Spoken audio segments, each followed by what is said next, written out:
어느 여집사님의 이야기입니다. 믿음이 깊은 집사님이셨습니다. 그런데 남편이 교회를 나오지 않는 거예요. 그래서 이 여집사님은 간절히 남편의 구원을 위해서 하나님 앞에 기도를 드렸어요. 그런데 어느 날 주일 아침에 이른 아침에 남편이 이런 말을 하는 거예요. 여보, 당신 오늘 교회 가잖아. 나도 함께 가려고 하는데 괜찮겠어? 그 말을 들었던 아내가 얼마나 기뻤을까요? 얼마나 기뻤을까요? 그래서 서둘러 준비를 마쳤어요. 그리고 남편과 함께 교회를 가는 길에서 이런 생각을 했어요. 오늘 목사님께서 무슨 말씀을 주실까? 교회 처음 예배에 참석하는 우리 남편에게 꼭 적절한 말씀을 주셔야 할 텐데.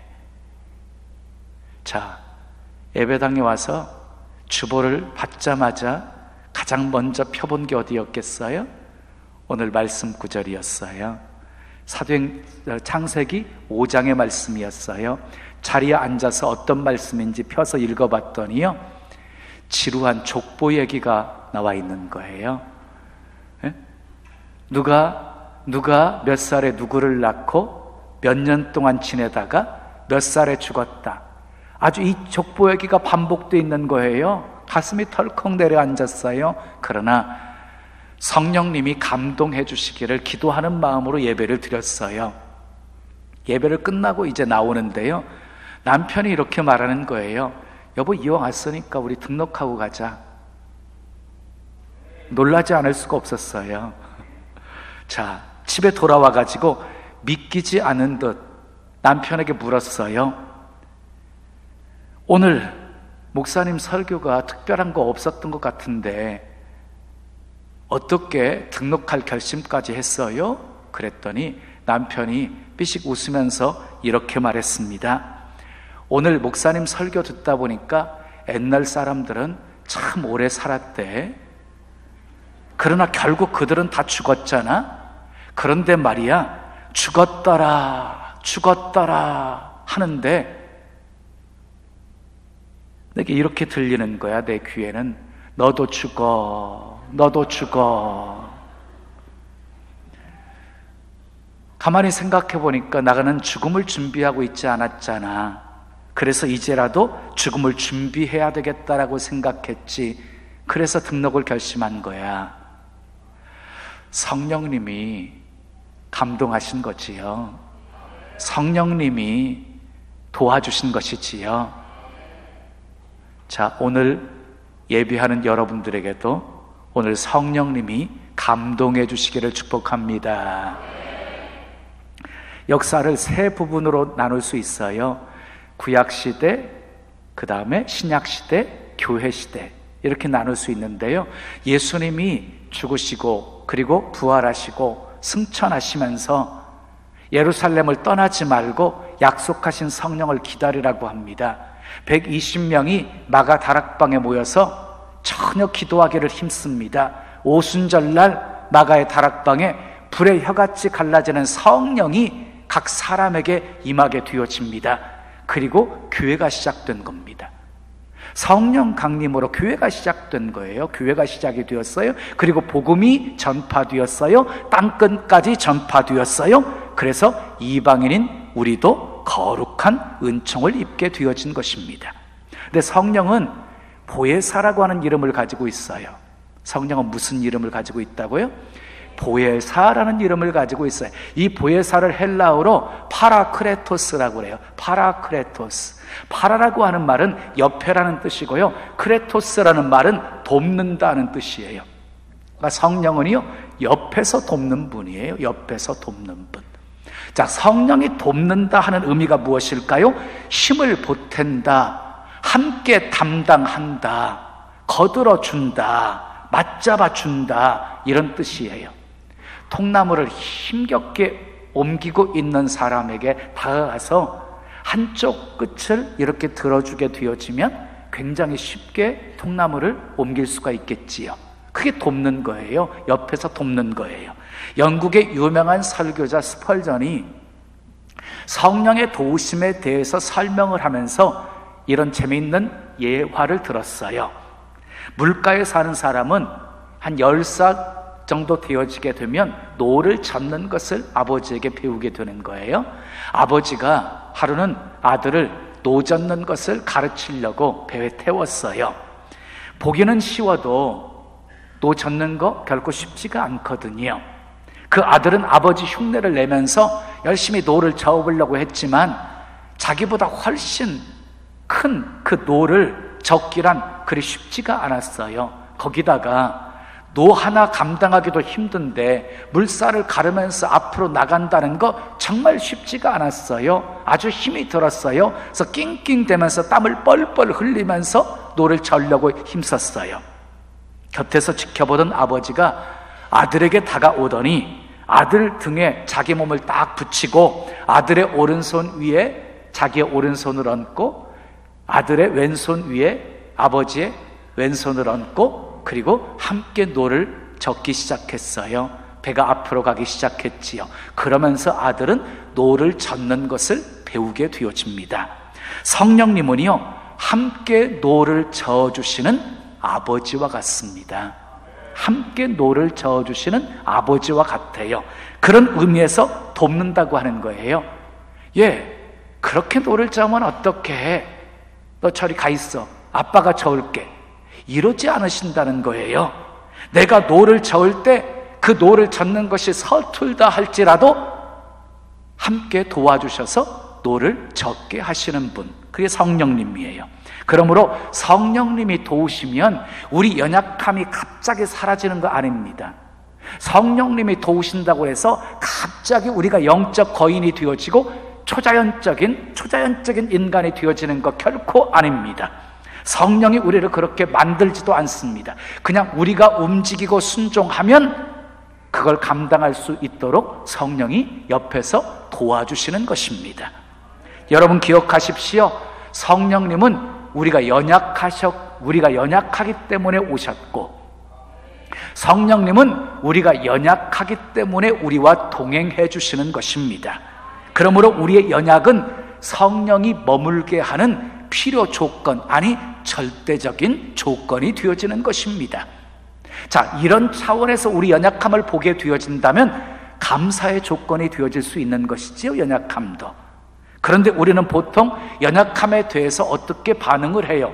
부정적으로 반응을 해요. 연약함 때문에 좌절하고, 연약함 때문에 탄식합니다. 연약함 때문에 하나님을 잘 섬길 수 없다고 푸념을 합니다.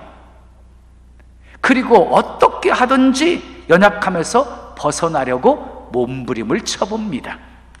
사랑하는 여러분, 연약함 때문에 탄식하지 마시고 절망하지 마십시오. 연약함을 부정적으로만 바라보지 마십시오. 연약함은 실패 조건이 아닙니다. 하나님을 섬기는 데 있어서 장애가 아닙니다. 오히려 연약함이 하나님의 능력을 체험하게 만드는 비결입니다. 사랑하는 여러분, 오늘은 본문을 통해서 성령은 우리 연약함을 어떻게 도와주시는지를 살펴보면서 함께 은혜를 나누고자 합니다. 성령은 우리 연약함을 어떻게 도와주실까요? 첫째, 따라하겠습니다. 성령은 하나님의 뜻대로 우리를 위하여 간구하십니다. 자, 26절, 27절 말씀 함께 읽습니다. 시작. 이와 같이 성령도 우리 연약함을 도우시나니 우리는 마땅히 기도할 바를 알지 못하나 오직 성령이 말할 수 없는 탄식으로 우리를 위하여 친히 간구하시느니라. 마음을 살피시는 이가 성령의 생각을 아시나니 이는 성령이 하나님의 뜻대로 성도를 위하여 간구하심이니라 그랬어요. 바울은 특별히 성령이 우리의 기도를 도우신다 이렇게 설명해요. 우리의 기도를 도우신다. 여러분, 기도란 무엇인가요? 내가 원하는 것을 구하는 것이 아니에요. 기도란 내가 원하는 것을 구하는 것이 아니라 하나님의 뜻을 구하는 거예요. 하나님의 뜻을. 네? 내가 원하는 것을 구하는 것이 아니라 하나님이 원하시는 것, 하나님이 계획하시는 것, 하나님이 뜻하시는 것, 하나님이 소원하시는 것이 나를 통해서 이루어지게 하옵소서, 이렇게 구하는 것이 기도인 거예요. 예수님이 주기도문에서 가르쳐 주셨지요. 하나님의 뜻이 하늘에서 이루어진 것 같이 땅에서도 이루어지이다, 이렇게 기도하라고 기도의 방향을 알려주셨잖아요. 근데 우리의 기도는 어떻습니까? 맨날 구하는 기도만 합니다. 예? 내가 원하는 것만 구하고 있습니다. 예? 하나님의 뜻과는 전혀 상관하지 않고 하나님이 원하시는 것이 무엇인지 묻지도 않고, 그래서 우리가 빌 바를 알지 못하지만 성령이 탄식하시면서 친히 우리를 위해서 간구해 주신다, 이렇게 말씀하고 있는 거예요. 그러니까 성령이 우리의 기도를 바꾸게 하시는 거예요. 성령이 우리로 하여금 하나님의 뜻을 구하는 기도를 하게 만들어 주신다는 것이에요. 여러분, 성령이 돕는 영역은 굉장히 넓습니다. 성령이 돕는 영역은 굉장히 많습니다. 그런데 오늘 본문에서 특별히 우리의 기도를 돕는다고 말씀하신 이유가 무엇일까요? 예? 기도를 돕는다고 하신 이유가 뭘까요? 제 생각에는요, 우리가 육신적으로 연약하든지 정신적으로 연약하든지 영적으로 연약하게 되어지면 가장 먼저 영향을 받는 것이 기도이기 때문입니다. 미국의 그레이스 대령 부인의 이야기입니다. 1912년 4월 어느 주일날 예배를 드리고 이렇게 집으로 돌아가는 길이었어요. 갑자기 막 불안한 마음이 드는 거예요. 그리고 남편이 걱정되어서 잠을 이룰 수가 없는 거예요. 그래서 이 부인은요, 무릎 꿇고 하나님 앞에 기도하기를 시작했어요. 하나님, 우리 남편이 어떤 위험에 처했길래 이 남편에 대해서 걱정하는 마음이 사라지지 않나요? 하나님, 우리 남편과 함께 해주세요. 남편 지켜주세요. 남편 불쌍히 여겨주세요. 이렇게 기도하는데요, 더 기도하라는 마음을 계속 주시는 거예요. 그래서 잠도 못 자고 꼬박 새벽을 세웠어요. 5시쯤 되었을 때에 마음이 평안히 찾아오게 되었고, 그래서 마지막 감사의 기도를 드렸어요. 하나님 감사합니다. 그런데 그날 그레이스 대령이 그 유명한 타이타닉호 배를 타고 항해 중이었어요. 그 배가 빙산에 부딪혀서 침몰하고 있는 상황이었던 거예요. 자, 대령은 한 어린아이라도, 그리고 한 부인이라도 더 구하기 위해서 갑판을 이리저리 뛰어다니면서 구명 보트에 태워서 많은 사람들을 살렸어요. 그리고 이 대령은 배와 함께 침몰되어서 바다 깊숙이 들어가게 되어집니다. 아무리 수영을 잘해도 올라올 수 없는 상황이었는데 갑자기 물결이 확 밀려와서 대령을 바다 위로 던졌습니다. 바다 위로 떠오른 이 대령의 바로 옆에 뒤집혀진 구명보트가 하나 있었습니다. 그래서 살았습니다. 그 구명보트에 딱 올라탄 시간이 새벽 5시였습니다. 아내의 기도가 남편을 살린 것입니다. 성령님은 우리 옆에서 우리 기도를 도와주시는 분이십니다. 친히 우리를 위해서 간구하시는 분이십니다. 여러분, 예수님 승천하셔서 지금 어디 계시지요? 하나님 보좌 우편에 계시지요. 하나님 보좌 우편에서 예수님 지금 뭐 하고 계시지요? 우리를 위해서 기도하고 계세요. 이 시간도 우리를 위해서 기도하고 계세요.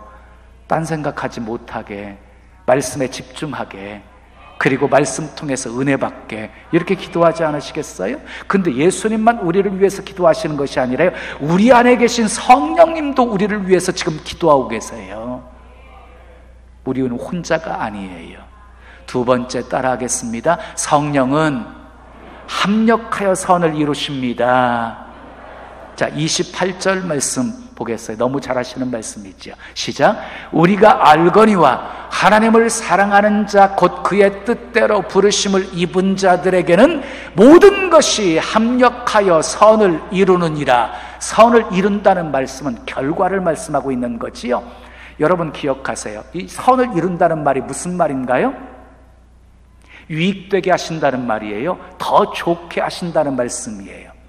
사도 바울 보십시오. 3차 전도 여행을 마치고 예루살렘으로 올라가게 되어지면 환난과 결박이 기다리고 있다는 사실을 알면서도 예루살렘에 올라가게 되어집니다. 결국 붙잡혀서 재판을 받게 되어집니다. 그런데 재판을 받는 중에도 총독에게, 아그리빠 왕에게, 그리고 헤롯 왕에게 복음을 전합니다.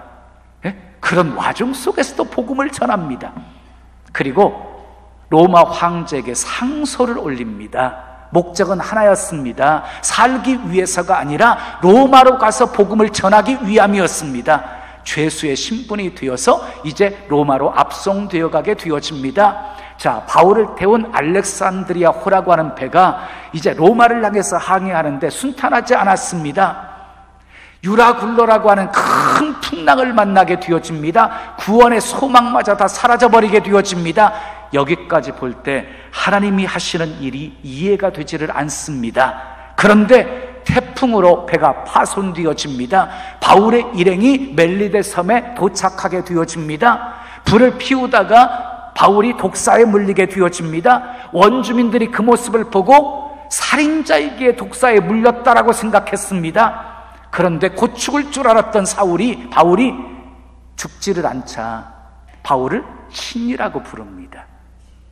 자, 원주민의 추장 아버지가 열병과 이질에 걸려서 누워있는 그 현장에 들어가서 바울이 기도하고 안수해 주자 깨끗이 고침받습니다. 섬에 있던 모든 아픈 사람들, 병자들이 다 바울에게 와가지고 다 고침받게 되어집니다. 여러분, 그 후에 어떻게 되었겠습니까? 바울의 일행이 약 3개월 동안 멜리데 섬에 머물러 있는 동안 아주 후한 대접을 받게 되어집니다. 파손된 배가 수리가 되어지고 다시 로마를 향해서 떠나게 되어질 때에 이 원주민들이 필요한 모든 것, 먹을 것 다 배에 채워줍니다. 누구 때문이었습니까? 바울 때문이었습니다. 자, 여러분, 바울이 로마에 도착했을 때는 이미 영웅이었습니다. 바울의 소문이 쫙 퍼지게 되어집니다. 그래서 죄수였지만 특별 대우를 받게 되어집니다. 특별 파격적인 대우를 받아요.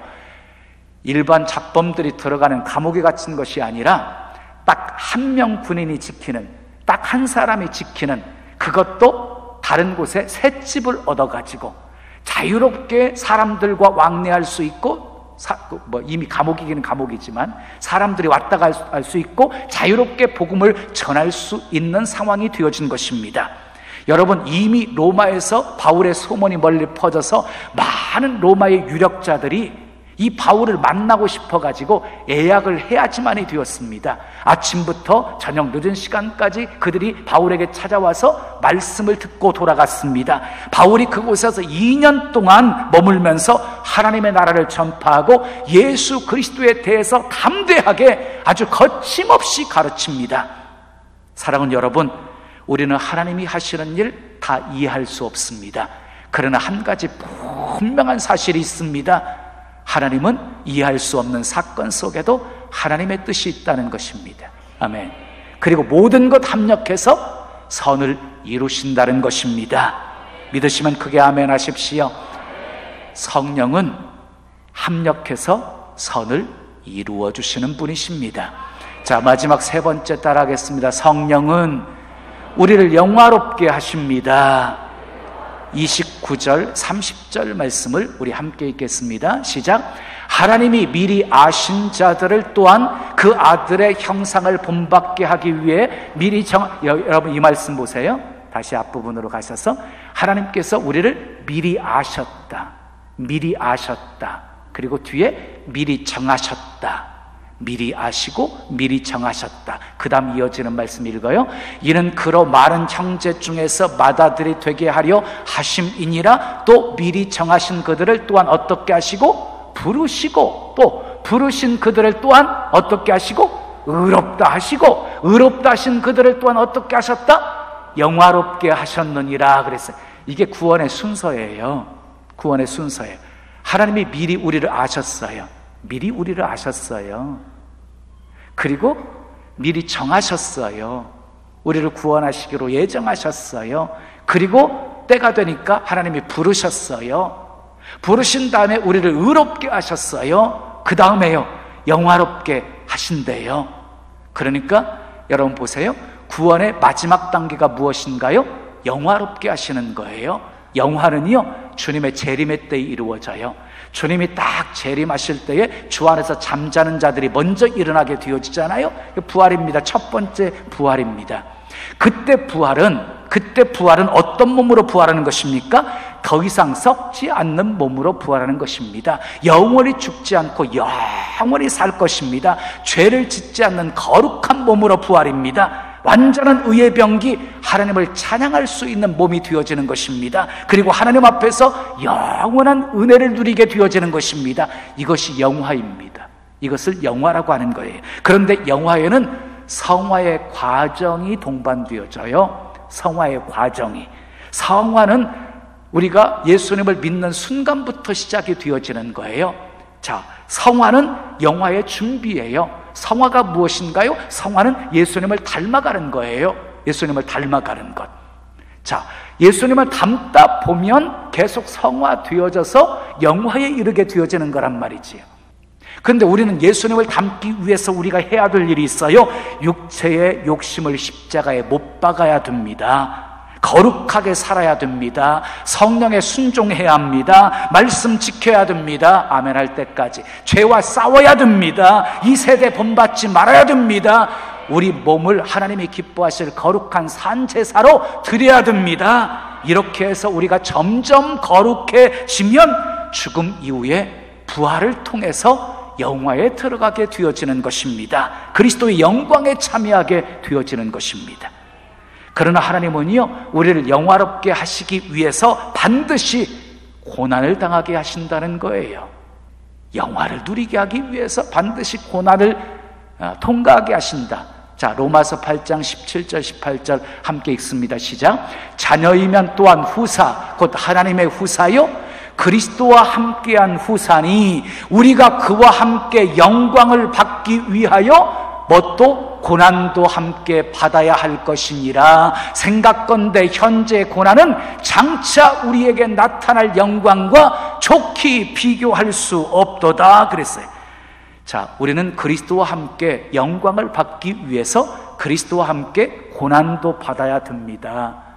근데 우리가 현재 받는 고난은 장차 우리가 받을 영광과는 좋게 비교할 수가 없습니다. 지금 고난은 현재지요. 고난은 잠깐이지만 영광은 영원한 것입니다. 사랑하는 여러분, 우리는 결국 승리할 것입니다. 우리는 결국 승리할 것입니다. 하나님께서 우리를 아시고 그리고 미리 정하시고 부르시고 의롭게 하시고 영화롭게 하시는 분이 우리 하나님이시기 때문입니다. 그러므로 넘어졌다 할지라도 다시 일어서십시오. 여러분을 궁극적으로 영화롭게 하실 그 하나님을 끝까지 신뢰하십시오. 성령의 도우심을 구하십시오. 성령은 하나님의 뜻대로 우리를 위하여 간구하십니다. 성령은 모든 것 합력해서 선을 이루어 주십니다. 성령은 우리를 영화롭게 하십니다. 지쳐서 기도하기 힘들 때에도 힘을 내셔서 기도의 자리로 나아가시기를 바랍니다. 당신의 연약함을 아시는 우리 성령님께서 당신을 뒤에서 끌어안으시고 기도의 노를 잡은 당신의 손을 함께 잡으시고 기도의 노를 힘있게 저어가도록 도와주실 것입니다. 그래서 성령의 도우심으로 비록 약한 존재이지만 강하게, 미련한 존재이지만 지혜롭게 늘 승리하며 사시기를 예수님의 이름으로 축원합니다. 축원합니다.